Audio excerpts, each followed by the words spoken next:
Hi guys, we are standing in front of the old Formula 1 racetrack in Stuttgart. This is the Solitude course. And I have a video for you guys which will blowing you away, because today I talk about a serious issue. I talk about all the things I don't like with the Fisker and what they need to improve. So from the past to the future, I'm Patrick. I will be your host for today, and welcome to Gentleman's World. Let's jump into that video and start with the first thing, which is just annoying myself and I think a lot of you. It's to open the car. You need to click. What I would wish, yeah, and again, I love this car, there's no doubt about, but if you're going close by to the car, that automatically it opens already, that you don't need even the key fob anymore. That's something I would love to have on the Fisker, yeah. The second thing from the outside, which I think that car should have, is when you have a load and you're coming to your trunk, that you can open the trunk by just wishing, or maybe you can, kick against the camera and then the trunk will be open. No, what you need to do is you need either to open it via the key fob, or you can open it here and make your fingers dirty and you need to drop your stuff in. The other thing, which is also a little bit an issue, I would say, is this is the back camera when you go for parking, and there is not something which is cleaning this up. So you need to clean that up with your thumb or something like that, because otherwise, and this is what I'm showing you in the car, you don't see really good on behind when you making the rear track in and you park into a parking slot. The good thing is it's raining now, so it cleans a little bit up, but you still see here these bubbles, yeah. And then it would be really cool if there would be like a spray coming out of the car, for example, when you wash anyhow your front, and it cleans also the camera. That would be something I would recommend. That needs to be adjusted from Fisker. It's okay, don't get me wrong, but anyhow, this is what I recognized.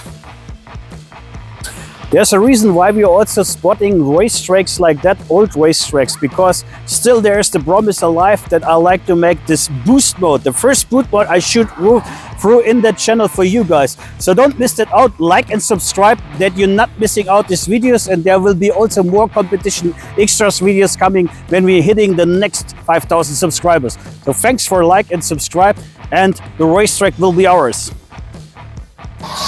I always love to have something to drink with me in the car. It's always good to have some liquidity with you, like if something happens. But the issue is, where are you going to put it in? Like here it's folding out, yeah, it's not really fixing into that, yeah. Come a little bit closer. Also the cup holders, yeah. If I put it into the cup holders, you see, it's not somewhere how to fix. It can fall into the screen. That's an issue. I just can lay it next to me, but still it's not fixed. So it would be good if we would have somewhere where we could put in, like our water bottles or bigger bottles, yeah. Another thing I personally miss on the Fisker is the glove box. On that side, of course, the taco trays are very good and useful, but if we don't have a glove box, yeah, I would wish that this taco tray here would be optional, because honestly speaking, as you can see, yeah, as a big guy, I will not use that, yeah. For me, it's a little bit nonsense to having this, yeah. I think it's a great idea, don't get me wrong, but in the sake of that you have a little bit more space, especially when it comes up to a water bottle or something like that, I would wish that we would have a glove box. We have boxes below the seats, but honestly speaking, when you need something while driving, or you have something which should be close by, you can't open them and take it out, yeah. So that's something I'm missing. Another thing, come a little bit closer, yeah. What I miss are here, we don't have any, like handlebars, yeah. So my girlfriend, she is quite tiny, and when she likes to jump into the car, she always grabs it. It's like, oh, where are the handlebars, yeah, where I can put it. And sometimes when I'm driving, it's very comfortable to sit in a Fisker. There's no doubt about it. I love this car, yeah, and you can lane like that. But I'm also used a little bit like to grab the handlebars. It's just of the sake that I had it before, and this is what I also miss from the Fisker. While in the car it's super silent, yeah, outside the noise is super loud, yeah. I'd show you that when you go backwards, yeah. That's unbelievable loud, yeah. It's super loud. And this is something I think shouldn't be there. Yeah, I push a little bit forward. When you drive forward, it's not as loud, but if you go backwards, it's super loud.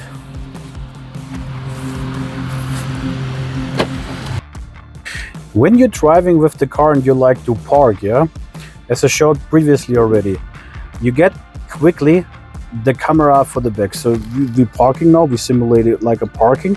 But if you're going for the front parking and you like to see in the front what you see, the rear camera stays, but it wouldn't be cool that instead of the navigation system, the camera would stay longer alive, the back rear camera, but also the front camera would be switching in. That would be really cool. I would recommend to do. I know a lot of things I'm mentioning here is just the programming issue, which is okay, don't get me wrong, yeah. But things, I also like to emphasize things I don't like with the Fisker.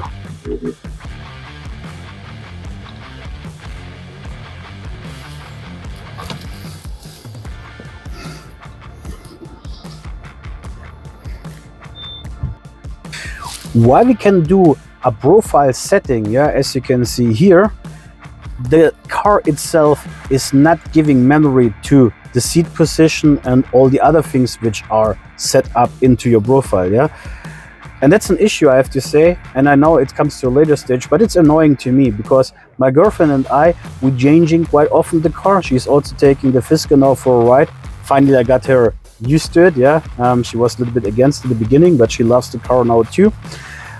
But the problem is that we always need to adjust the seats, yeah.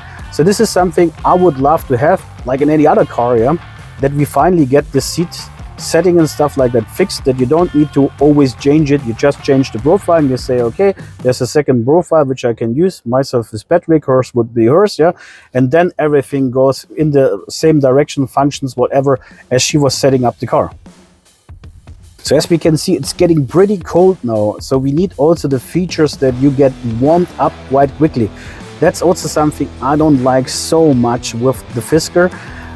Not that the aircon is not working. Yeah, I said in another video after the update, everything works fine and heats up.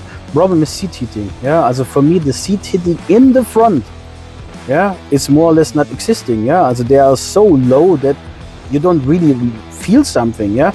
Steering wheel heating, that's okay.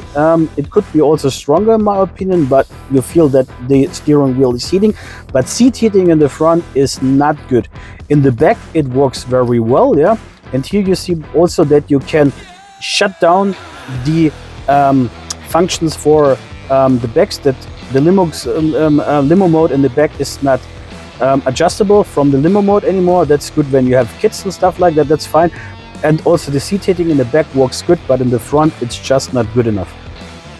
Another thing I would wish to have, and this is really something which can be programmed also from Fisker, and it's also not their fault. While you're going into the car, you always need to, if you like to do something out, here you see lane assist, because it's consistently beeping otherwise, and I don't like it when it goes into the steering. Every single time you start the car, you're going into the car, yeah, or the FI pedal, you need to switch that off. That's annoying. By the way, this is given from the EU, which is bullshit in my opinion, that you need to change it. You have to make it a little bit more user-friendly, that you don't need to go in every single menu.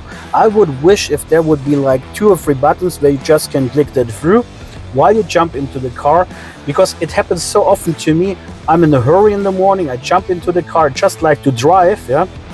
But then I need to go into the menu, need to, you know, like go into the settings, take it out.